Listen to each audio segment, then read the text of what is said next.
Spring is here and wildlife migrations are in full swing here in Utah.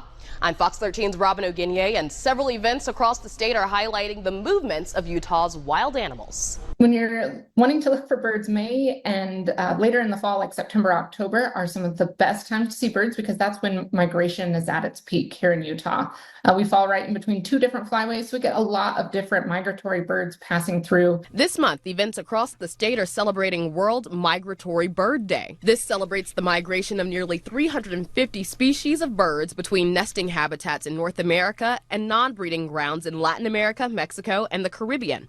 The Eccles Wildlife Education Center coordinator says the obscure holiday gives experts like her a chance to highlight how all Utahns can help birds complete their journeys and live long lives. And remembering that where these birds are, it might be temporary, and so these other places that they live are also important to conserve, and that if we conserve our water here and we have really good habitat for these birds, we're going to help them along their journey. Bird enthusiasts have a chance to see hundreds of species this weekend with the 27th annual Great Salt Lake Bird Festival happening across the Wasatch Front. It's a long-running festival, and of course it largely focuses on the Great Salt Lake and its ecosystem, but it also has expanded to include different areas of habitat and birds throughout the watershed. Experts say they're seeing a trend across the country, and especially here in Utah, with younger generations becoming bird enthusiasts. We're seeing a lot of younger people getting interested in birds and birding, particularly in our conservation department, where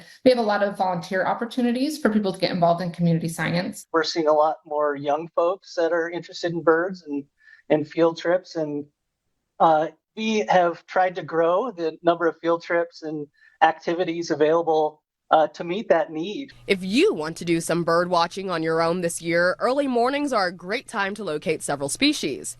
There are several popular locations across the state, including Antelope Island State Park, Fish Spring National Wildlife Refuge, Pelican Lake, and Mill Creek. We have a lot of state parks around. If there's water, there's going to be birds, especially this time of year. So I would just check out our state parks like East Canyon. In southern Utah, you could go to Sand Hollow State Park. Southeastern Utah, you could check out the Desert Lake Waterfowl Management Area. If you want other popular spots or bird watching tips, you can find more information on the DWR's website. Robin O'Guinier, Fox 13 News, Utah.